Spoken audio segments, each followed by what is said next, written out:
Dnes by som vás chcel predstaviť klasika americkej literatúry, ktorým je William Saroyan.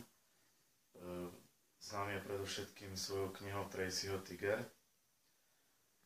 A táto knižka, ktorá vyšla v českom preklade sa volá Kluci a holky, když sú spolu. Takýto obal má tá kniha. Je to v podstate jednoduché dielo. Ide o príbeh muža a ženy, ktorí majú spolu dve deti, čiže nič také, pokiaľ ide o nápad, nič také nové, ale ide o to, akým spôsobom to Saroyan dokázal spracovať.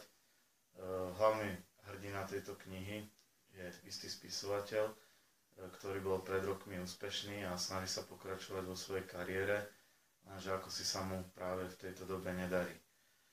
Má manželku, ktorá je veľmi krásna, vlastne preto v mladosti sa do nej zamiloval. Pokiaľ ide o intelekt, tak tým teda veľmi neohuruje. No ale ten pôvab a šarm je ešte ostal.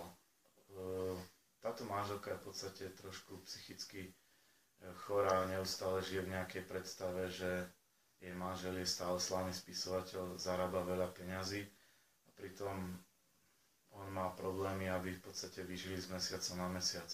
Preto okrem toho, že sa snaží písať, aj keď mu to veľmi nejde, tak začína vsádzať na kone, začína sa zaujímať o dostihy a to je v podstate jediná vec, ktorá túto rodinu živí.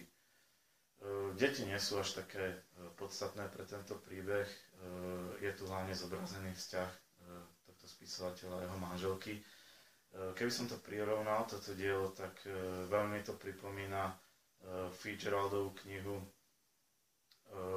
Krásny a prekliatý, kde v podstate taktiež opisuje nejaký manželský pár, kde on je spisovateľ a jeho žena je krásna, veľmi spoločensky aktívna osoba. Takže práve táto Saroyanová kniha mi to pripomína. Slovníkom mi to zase pripomína do istej miery Charlesa Bukowského.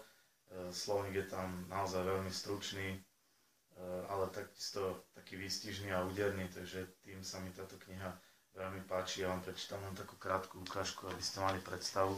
Je to v češtine, takže dúfam, že nebudete mať s tým problém.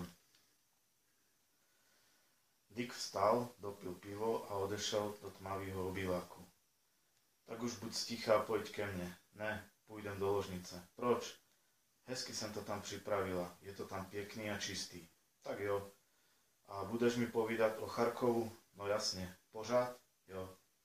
Furt a furt dookola. Povíš mi o Charkovu úplne všechno.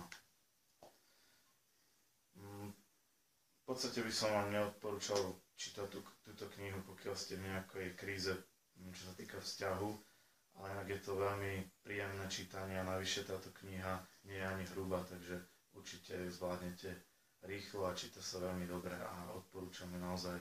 Je to veľmi príjemný čitateľský zážitok.